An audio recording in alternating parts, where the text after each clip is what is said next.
Good evening, everyone. In this lecture, we shall know about ancestral property under Hindu law pre 1956 and post 1956. Why have we choose the year 1956? Because in that very year, on 17th of June 1956, Hindu Succession Act came. An ancestral property. So property की बात हो रही है तो बात तो succession की ही हो रही है.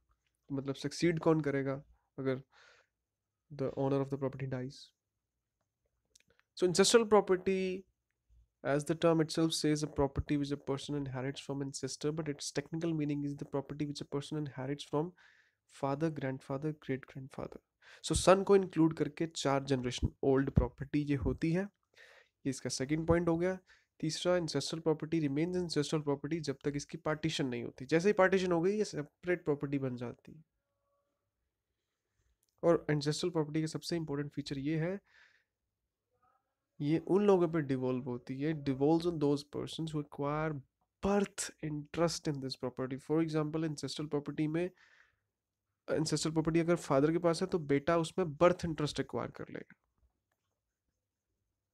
सो अभी हम बात करते हैं प्री 1956 और पोस्ट 1956 की. मैं कहता हूँ ए, बी और सी 3 जन हैं,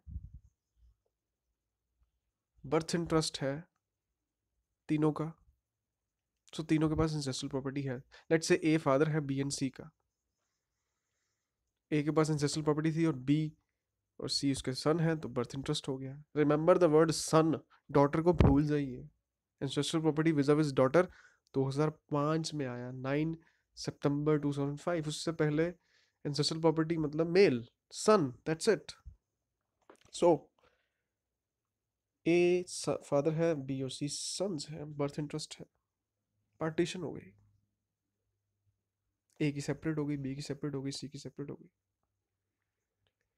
1956 से पहले की बात कर रहा हूँ मैं. अब kindly consider the word when I से सेपरेट कम एंसेस्ट्रल.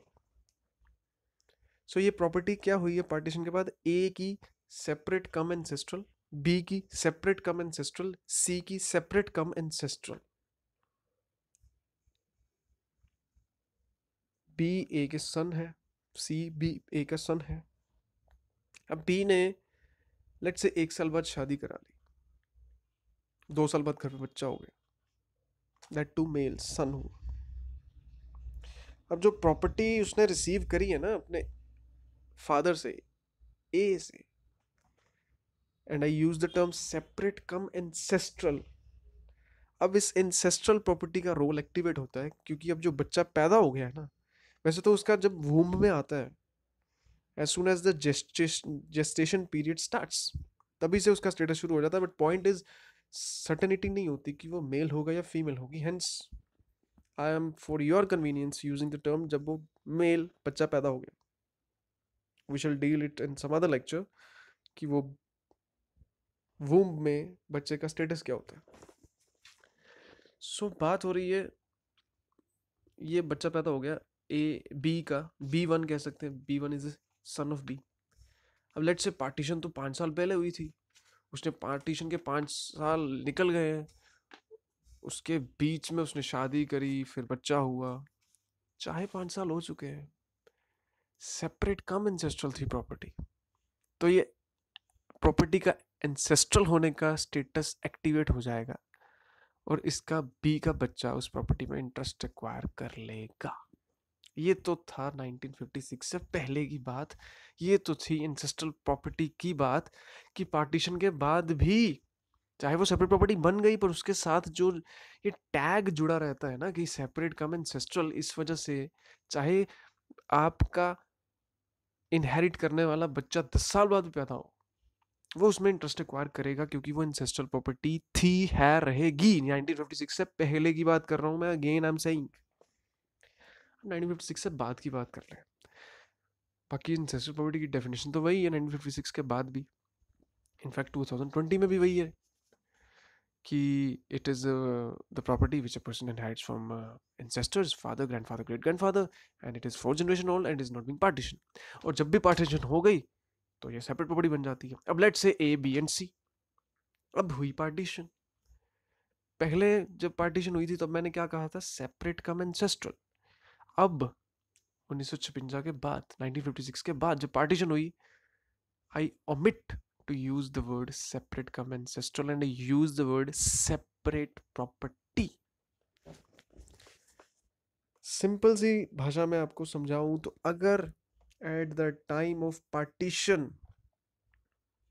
कोई पर्सन वूम्ब में भी नहीं है, वो इंटरेस्ट एक्वायर नहीं कर सकता इस प्रॉपर्टी में, चाहे ये 1956 पहले वाली बात करें तो इंसेस्ट्रल प्रॉपर्टी ही है। एक छोटी सी एग्जांपल देता हूँ। ए, बी और सी की पार्टीशन हुई। ए इंसेस्ट्रल प्रॉपर्टी थी, बी का बर्थ इंटरेस्ट था, सी का बर्थ इंटरेस्ट था। पार्टीशन हुई, अब बी की वो सेपरेट हो गई, सी की वो सेपरेट हो गई, ए की वो सेपरेट हो गई, सेपरेट हो गई, सेपरेट कम एंसेस्ट्रल नहीं हुई। अब लेट्स से बी ने 1 साल बाद शादी करी, 2 साल बाद उसका बच्चा पैदा हुआ, अब उस बच्चे का उस बी की प्रॉपर्टी में बर्थ इंटरेस्ट नहीं होगा। This is the major difference in 1956 से पहले, 1956 के बाद। Very very very important. जब बर्थ इंटरेस्ट नहीं होगा तो प्रॉपर्टी डिवॉल्व कैसे होएगी? Section 8 of Hindu succession act, we shall deal with this in some other lecture. What is section 8 of Hindu succession act? ये मेल की प्रॉपर्टी डेवोल्यूशन के रूल्स की बात करता है। और अगर इंसेस्ट्रल होती तो ये section 6 of Hindu succession act में चला जाता। I believe what I wanted to convey कि इंसेस्ट्रल प्रॉपर्टी का स्टेटस चेंज हो जाता है जब एक प्री 1956 की बात करते हैं, पोस्ट 1956 की बात करते हैं। प्री में ancestral property remains ancestral property, चाहे वो सेपरेट बन भी जाती थी, उसके साथ एक शेडो की तरह एंसेस्ट्रल प्रॉपर्टी चलता रहता था। आज जब वो सेपरेट बन जाती है पार्टीशन के बाद, उससे शेडो हट जाती है एंसेस्ट्रल प्रॉपर्टी की, चाहे उसका बच्चा, चाहे पार्टीशन के अगले दिन वो चाइल्ड इन वूम्ब आ जाए, जेस्टेशन पीरियड स्टार्ट हो जाए, इंटरेस्ट नहीं होगा, क्योंकि eight the time of partition आप नहीं थे, ना ही वूम्ब में थे। So I believe pre 1956, post 1956 is very clear to you. Thank you. We shall discuss the rest of the Hindu Succession Act in next of the lectures.